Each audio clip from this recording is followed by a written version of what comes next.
Hello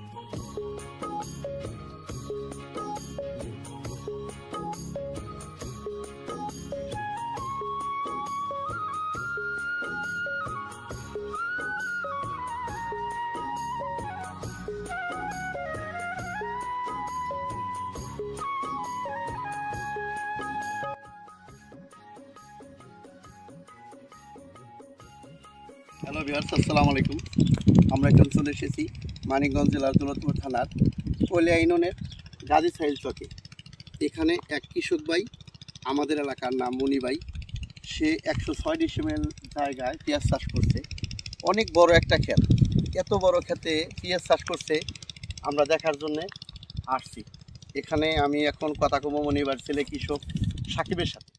আসসালামু আলাইকুম। ওয়ালাইকুম আসসালাম। কাকা, কি খবর? আলহামদুলিল্লাহ কাকা, আপনার কি খবর? আলহামদুলিল্লাহ। এই জমিটা কি আপনার? হ্যাঁ, আমাদেরই। কতখানি জায়গা আছে এখানে? এখানে মোট 106% জায়গা, মানে 106 ডিসিমেল। 106 ডিসিমেল জায়গায় কি আপনারা পেঁয়াজ চাষ করছেন? হ্যাঁ, 106 ডিসিমেল জায়গা, পুরা ক্ষেত, পুরাটা আর কি সিড পেঁয়াজ বোনা হয়েছে আর কি। আমি এই সব মানে সম্পূর্ণ ঘুরছি, আমি পেঁয়াজ চাষ দেখছি অনেক জায়গায়, অনেকখানি অনেক জায়গাতেই, কিন্তু এত বড় জায়গা কোথাও পেঁয়াজ চাষ দেখি নেই। এই সব পেঁয়াজ কি দানার থা বলছেন না হালি পেঁয়াজ বলছেন? না না, এটা সম্পূর্ণ আপনার ওই যে বীজ থেকে আর কি, পেঁয়াজের যে দানা। বীজ আছে, দানা বলে, হ্যাঁ, ওইটা থেকে আর কি সিড পেঁয়াজ বোনা হয়েছে। পেঁয়াজ চাষ করার প্রথম অবস্থায় আপনারা এখানে কি কি সার ব্যবহার করছেন? হ্যাঁ, মানে কেউ যদি আপনার ক্ষেত অনুসরণ করে চাষ করতে পারে, মানে করতে চায়, কি কি সার ব্যবহার করছেন এটা আমার একটু জানাবেন। পেঁয়াজের ক্ষেত ভালোভাবে ট্রাক্টর দিয়ে চাষ করার পর, মানে চাষ দেওয়ার পরে, ক্ষেত প্রস্তুত করার পরে যে সারগুলো দেওয়া হয়েছে, বিভিন্ন ধরনের সারই দেওয়া হয়েছে, যেমন পটাশ, ডিআইবি, ইউরিয়া, এছাড়া আরও বিভিন্ন ভিটামিন বা সার দেওয়া হয়েছে, যেগুলো আমার নাম অত মনে নাই। এই ক্ষেতে আপনারা যে বীজ বপন করছেন, বপন করার সময় আপনাদের কয়জন লোক লাগছে?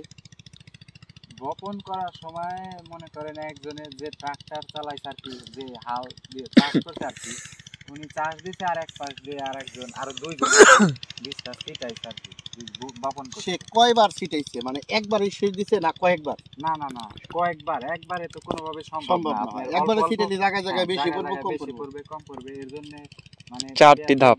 4 থেকে 5 বার আর কি, মানে কয়েকটা নিয়ে মানে বারবার আর কি সিড দেওয়া হয়েছে। যাই হোক, আলহামদুলিল্লাহ আপনাদের পেঁয়াজের ফলন অনেক ভালো হবে আমরা আশা করছি।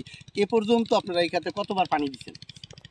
এ পর্যন্ত প্রায়, আমাদের ক্ষেতে আসলে আমাদের নিজস্ব মেশিন নাই, যার কারণে একটু কম পানি দেওয়া হয়েছে, তারপরেও 4 থেকে 5 বার মানে পানি দেওয়া। যাই হোক, আলহামদুলিল্লাহ, মানে পেঁয়াজের প্রায় অর্ধ বয়স, আর হয়তো মাস দেড়েকের মধ্যে বা 1 মাসের মধ্যে পেঁয়াজ উঠবে বলে আমরা আশা করতেছি। যদি কোনো কৃষক বা কেউ যদি এরকম পেঁয়াজ রোপণ করতে চায়, আপনারা তার সম্বন্ধে যদি কিছু একটা বলেন। যদি কোনো কৃষক ভাই পেঁয়াজ চাষ করতে চায়, তা আমার প্রথম পরামর্শ হচ্ছে প্রথমেই ভালো মানের বীজ সংগ্রহ করতে হবে। পেঁয়াজের দানা খুবই ভালো মানের বীজ সংগ্রহ করতে হবে। তারপরে ক্ষেত ভালোভাবে প্রস্তুত করে নিতে হবে, জমি ভালোভাবে চাষ দিয়ে প্রস্তুত করে নিয়ে তারপর আর কি পেঁয়াজের বীজটা বপন করতে হবে।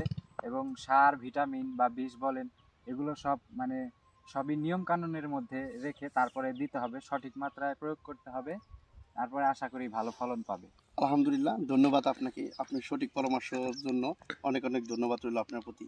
যাই হোক, অনেক সুন্দর একটা ক্ষেত আমরা দেখলাম, আমাদের দেখাও সার্থক হয়তোবা এত সুন্দর একটা জমিতে। ধন্যবাদ।